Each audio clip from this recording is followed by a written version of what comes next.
This is the Rivian Adventure Network. It's Rivian's own DC fast charging network, and Rivian introduced it back in 2021 with a goal, very lofty goal, of over 600 stations. Here we are, it's 2026, we're sitting above 141 stations, more than 930 chargers, not quite 600, but we're getting there. Now, funny enough, while I'm here, there's actually some Rivian technicians actually working on this particular station, so I'm not going to plug in just yet, but this here is the version 1.5 stall. When Rivian introduced their Rivian Adventure Network in 2021 and made their first station in Colorado in 2022, they introduced the version 1 stall. It's a bit shorter cables, it didn't have as big of a screen or tap to pay, and that's when Rivian introduced these version 1.5 stalls. Now these are taller, they have longer cables, they have a bigger screen, and they have tap to pay. They're really optimized around allowing non-Rivian EVs to be able to charge. And that's why today, over 94% of these stalls are the version 1.5s. Now, Rivian says about 40% of the sessions that they get at these stations are from non-Rivian EVs. Opening up your network to more EVs not only allows them to, well, get more revenue, but it also allows it to have a higher utilization, meaning EV owners who want reliable charging are able to get it. The Rivian Adventure Network has above a 98% uptime, which makes it pretty reliable. Now this station here is all CCS1, which is kind of weird because the 2026 Rivians have native J3400, the North American charging standard, the Tesla plug, whatever you want to call it, it's in the vehicle. Now I have a 2023 Rivian, so the charge port is CCS1 and it's compatible with this charger, but if you have a Rivian with the North American charging standard, at a lot of these stations, you're going to have to use an adapter, but the goal is a lot of these CCS cables will be replaced with J3400. That's not only going to allow the 2026 and newer R1s to be able to charge here, but also the Rivian R2, which has native NACS. Funny enough, the day after filming that, those same Rivian technicians went out and changed a couple of the cables at this Rivian RAN station.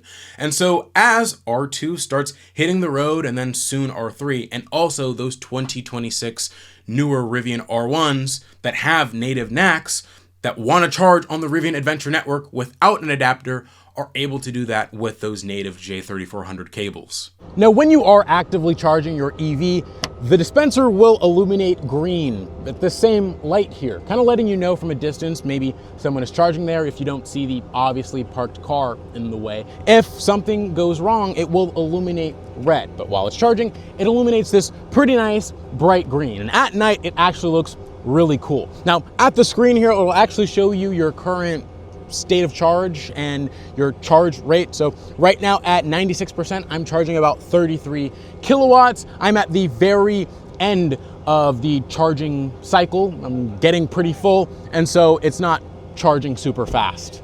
But in this corner here, you can see how many kilowatt hours of energy that has been put into your battery, as well as the session total. Now, how much it costs to charge totally depends on whether you have a Rivian or not. For Rivians, it's a little cheaper. You can see peak rates 8 a.m. to 9 p.m. It's about 4 cents cheaper for Rivians than non-Rivian EVs. But you can see off-peak from 9 p.m. to 4 a.m., from 4 a.m. to 8 p.m. It's a little bit cheaper, but it is still a little bit more expensive for non-Rivian EVs to charge here. The price you pay is totally dependent on the charger location. I know a lot of chargers on the West Coast are like really expensive. At one point, they were touching like 70-something cents a kilowatt hour. Here in the great state of Florida, it is just 45 cents a kilowatt hour for Rivians, 49 cents a kilowatt hour for non-Rivians, which I think is pretty good and beats out Electrify America that's right around the corner.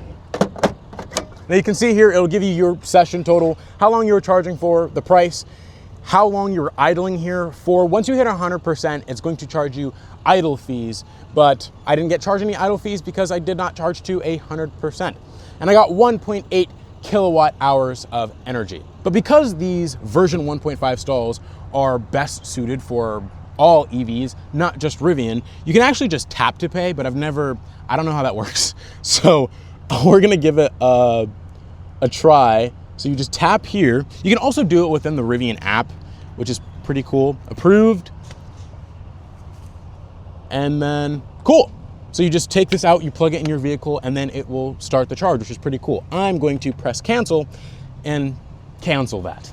Now, after a couple of minutes on that screen, it will end up showing you this really cool picture of a Rivian, adventurous forever, powered by 100% renewable energy. Now, Rivian has no control over how the city or municipality that they're getting their energy from to power these babies to charge your EV, they have no control over where it comes from.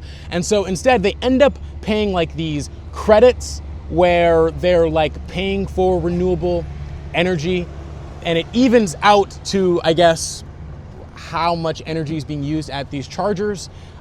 If someone could explain that a little better in the comments for me, that'd be great. But that's what 100% powered by 100% renewable energy means. When Rivian first showed off their RAN, the Rivian Adventure Network, it was shown to be just that, an adventure network, DC fast chargers in places outside of nature and parks. And we've gotten some of that, right? We have the Yosemite RAN, which is really cool, but most RANs are just in kind of regular places. I think when Rivian first wanted to build out this Rivian Adventure Network, they wanted it to be a regular DC fast charging network, but they wanted a lot of it to be in those adventurous places. Chargers you would expect to find outside of national parks and monuments and in the more deserted parts of the world. But the EV charging landscape didn't grow as quickly as I assumed they thought it would, and so everyone's kind of relying on Tesla at this point. Electrify America dropped the ball. We now have Iona and Mercedes and ChargePoint and all these other ChargePoint operators building their own networks. And if Rivian's going to build a network, well, they might as well put it in places where it's going to actually be used. And so most Rivian Adventure Network stations are in big cities along highway corridors and exits where people would actually be using them. But that doesn't mean Rivian doesn't plan to put a lot more DC fast chargers in places where adventurers are going to use them. In most of these national parks and out of the way places, Rivian does place level 2 waypoint destination chargers, so they're not as fast as DC fast chargers, but it is a place where you'll be able to charge and, get something while you're out in the middle of the woods. And that's partially another reason why I imagine Rivian built their own network in the first place. They see what Tesla has. The Tesla Supercharging network is one of the best parts of owning a Tesla. And now that there's pretty much Tesla Supercharging access to every other EV, it makes owning an electric vehicle that much easier. And for Rivian, if they want to ensure that their customers have great DC fast charging, particularly for their own vehicles, then you got to build your own network. Now, one of the quirkiest things about the Rivian Adventure Network is there are dozens of them across the country that are specifically in REI parking lots. I'm not sure if Rivian intentionally seeks that out, if they just like REI, but the people are very friendly. If you need to use the bathroom while they are open, you're able to go inside and do that. But there's a lot of these Rivian Adventure Network stations that are right here in REI parking lots. This station is in a pretty good plaza. There's a lot of cool restaurants and options for you to choose from. The Tesla Supercharger over there is just in a gas station parking lot, which honestly, I will say that I think is a little bit better. While it is gas station food, there is a 24-hour access bathroom. I've been to the station here after midnight. Everything is closed, the parking lot is empty, and if you need to use the bathroom, well, you can't.